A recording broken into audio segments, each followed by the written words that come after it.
د بلوچستان په سرانان کډوال کیمپ کې 15,000 ماشومانو ته د پولیو ضد واکسین ورکول کیږي.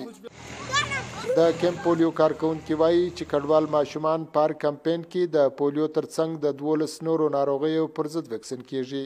د واکسین کار د هغې جذبې له مخې کیږي چې وایرس له پاکستان او افغانستان دواړو هیوادونو ختم سي. د نیو کیمپ سرانان د زه په دغه نیو کیمپ سرانان کې د کمیونټي موبلایزر په حیث وظیفه اجرا کوم. زموږ په کیمپ کې چې دی زموږ انډر 5 ټارګټ تقریبا 15,500 دی. په دا کې زموږ ټولو هغو کوچنیانو ته څاڅکي ورکول کېږي چې عمر یې د پیدایښت څخه تر 5 کلو پورې وي. نو زموږ په علاقه کې الحمدلله داسې مشکلات نشته. کمیونټي زموږ سره 100% انواله ده، زموږ سره مدد کوي.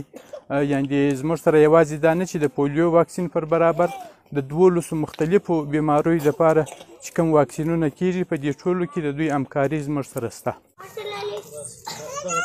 د بلوچستان د نورو کډوال کیمپونو ترڅنګ په سرانان کیمپ کې هم پولیو کمپینونه د ځایي خلکو په ملاتړ ترسره کیږي.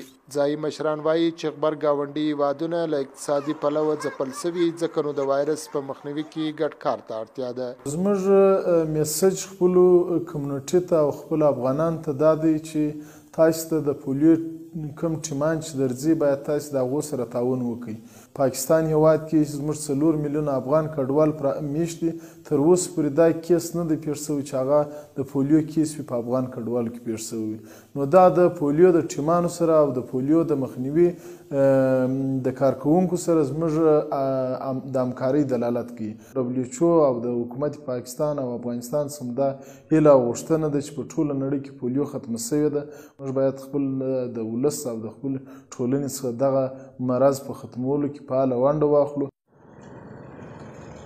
سرانان افغان کډوال کیمپ کې د افغانستان د بیلابیلو ولایتونو کډوال د مهاجرت ژوند کوي. دا په بلوچستان کې د کډوالو تر ټولو زیات نفوس لرونکی کیمپ دی. په بلوچستان کې د سرانان ترڅنګ په سرخاب، ګرد ځنګل، زیړ کاریز، کټوی او مالګګۍ کډوال کیمپونو کې هم افغان کډوال میشت دي.